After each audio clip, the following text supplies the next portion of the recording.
Hi friends, welcome to my channel. ఇక Rohit అస్థికలను ఏవెన్ resort waiter అయితే తీసుకుని వచ్చి, మేడం ఇవి రోహిత్ సార్ అస్థికలు అని చెప్పి అయితే ఇచ్చేసి వెళ్ళిపోతాడు. ఇక అస్థికలను శరణ్య అయితే తీసుకుని ఒక టేబుల్ మీద అయితే పెడుతుంది. ఇక అలా పెట్టిన అస్థికలు పొరపాటున చేయి జారి అయితే కింద పడిపోతాయి. దాంతో వైట్ సారీ కట్టుకుని భర్త లేని వ్యక్తిగా అయితే అనన్య మెట్ల దిగి అలా వస్తుంది. ఇక అనన్యని చూసి అందరూ షాక్ అయిపోతారు.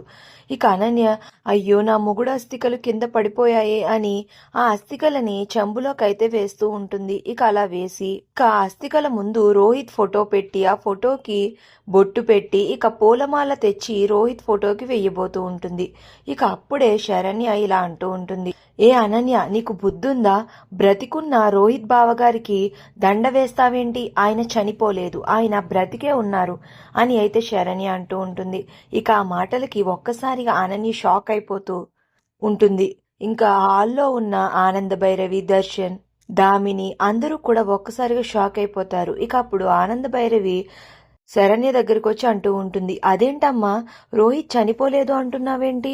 రోహిత్ చనిపోయాడు కదా, చనిపోలేదని నీకెలా తెలుసమ్మా? చెప్పు చెప్పు అని ఆనంద భైరవి శరణ్యని అడుగుతూ ఉంటే ఇక అప్పుడు శరణ్య ఇలా అంటూ ఉంటుంది, రోహిత్ బావ గారు నిజంగా చనిపోయి ఉంటే ఆయన అస్థికలు కూడా ఉండాలి కదండి, ఉత్తి బూడిద మాత్రమే ఉందేంటి అంటే దాని అర్థం రోహిత్ బావగారు బ్రతికే ఉన్నారు అని శరణ్య అంటూ ఉంటుంది. ఇక ఆ మాటలు వినగానే నిజమేనన్నట్టుగా ఆనంద భైరవి ఆలోచనలో పడుతుంది.